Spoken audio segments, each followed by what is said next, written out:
pessoal, beleza pura com todos vocês? Vamos para mais um vídeo de lousa aqui para atender as sugestões do pessoal lá do grupo da Escola de Ciências da Vida no Facebook. E esse vídeo foi uma solicitação do nosso querido amigo Américo Augusto, e ele quer saber um pouquinho mais sobre as aminotransferases, principalmente a AST e a ALT, que são duas enzimas muito utilizadas para diagnóstico de algumas doenças no fígado. Bom, primeiro de tudo, o termo AST e ALT remete-se à abreviação de uma enzima que participa no metabolismo dos aminoácidos. Vamos ver esses nomes?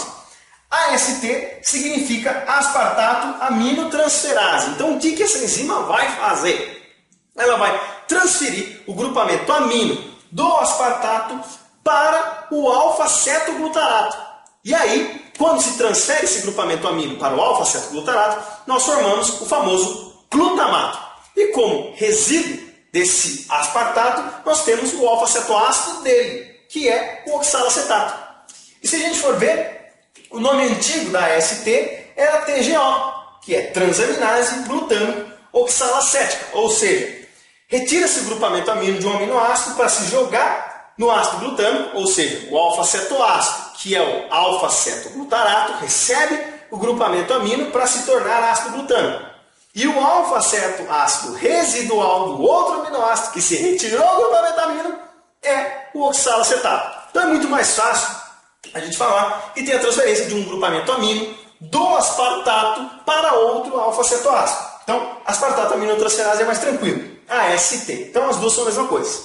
A mesma coisa serve para a ALT, que é alanina aminotransferase. Então se transfere o grupamento amino da alanina para o alfa-cetoglutarato para se formar ácido glutâmico e como resíduo do alfa-cetoácido do aminoácido que transferiu o grupamento amino é o piruvato, certo? Por isso que antigamente se chamava transaminase glutâmico pirúvica. Então é muito mais fácil a gente usar os termos AST e ALT, certo?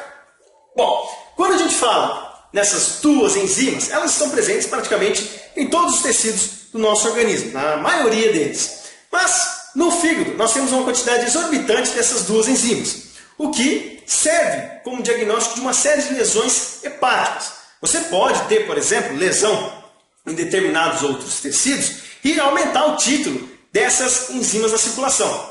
Mas como a quantidade no fígado é muito alta, os valores de falso negativo para diagnosticar uma doença hepática é bem pequeno. Então é algo relativamente específico para diagnosticar lesões hepáticas. Obviamente, existem outras enzimas e outros produtos que você pode correlacionar para chegar num diagnóstico de uma doença específica. No caso de doenças hepáticas, nós temos algumas outras, como por exemplo, temos a fosfatase alcalina, a gama-glutamiltransferase, que é o GGT, temos a bilirrubina, enfim, temos esses produtos que servem como auxílio de diagnóstico para outras doenças hepáticas. Mas usa-se muito a AST-ALT em certas condições de doenças hepáticas. Eu não vou falar os níveis, o quanto aumenta e o quanto diminui para determinado tipo de lesão hepática. Eu vou dar aqui um breve apanhado de tipos de lesões no fígado, na qual a gente pode observar um perfil específico de níveis de AST e níveis de ALT.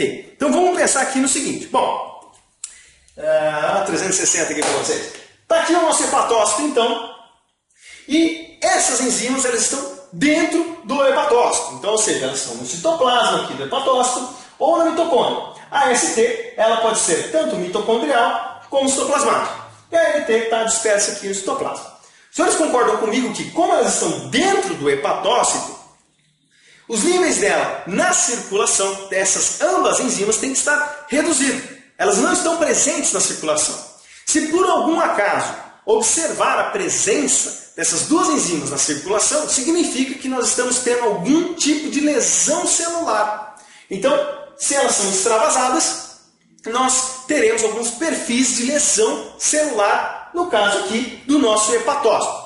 E nós temos algumas condições específicas no tocante à atividade e meia-vida dessas duas enzimas. Isso é uma coisa muito importante, porque nos dá uma noção de prováveis diagnósticos de lesões hepáticas. Vamos olhar aqui o seguinte. Atividade, ou seja, o quanto essa enzima tem o poder catalítico aumentado, se nós formos comparar o poder catalítico tanto da LT quanto da ST, nós iremos ver que a ST ela tem um poder catalítico, uma atividade muito maior do que a atividade da LT. Tudo bem? Beleza. Só que a meia-vida, ou seja, quanto tempo demora para nós perdermos 50% dessas enzimas ao longo do tempo, né?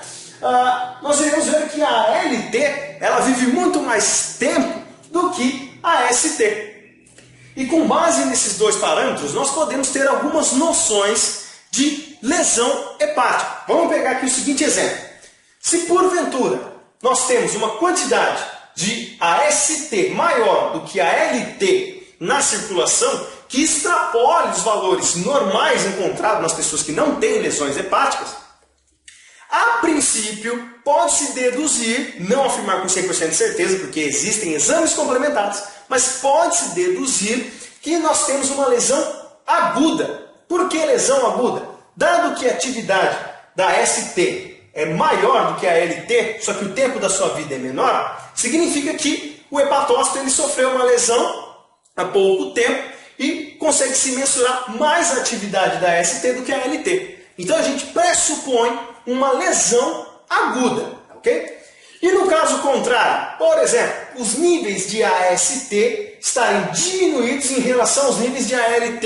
Ora, se o tempo de meia-vida da LT é maior, ou seja, ela consegue permanecer por mais tempo na circulação, determina-se que a lesão que nós estamos observando no fígado provavelmente seja uma lesão crônica, dado que essa enzima, a ALT, ela dura mais tempo na circulação quando ela é extravasada de uma lesão hepática, tá certo?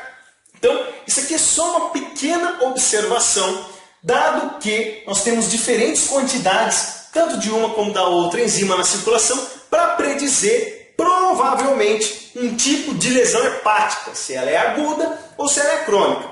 Eu vou deixar para vocês aqui no descritivo desse vídeo um artigo em português muito legal, que ele fala de uma série de enzimas e os significados clínicos dela e as prováveis alterações que se observam referente ao surgimento de certas doenças. Isso vale muito a pena os senhores darem uma olhadinha, mas sempre lembrando do princípio que, para lesões agudas, a priori, a grande maioria das vezes, os níveis de AST está muito mais aumentado em relação ao de ALT. E para lesões crônicas no fígado, muito que provavelmente os níveis de AST estarão reduzidos em relação aos níveis de ALT. Beleza, pessoal? Bom, então é isso aí. Se vocês gostaram desse vídeo, por favor, dá aquele joinha, ajuda a compartilhar o vídeo aí, curte, não se esquece sempre disso. Participa aqui do canal do YouTube, se inscrever no nosso canal e participa lá do grupo e da página da Escola de Ciências da Vida no Facebook. Todas as informações, como sempre, vão estar aqui no descritivo desse vídeo. Beleza, pessoal? Então é isso aí. Forte abraço a todos, fiquem com Deus e até os próximos vídeos, se Deus quiser.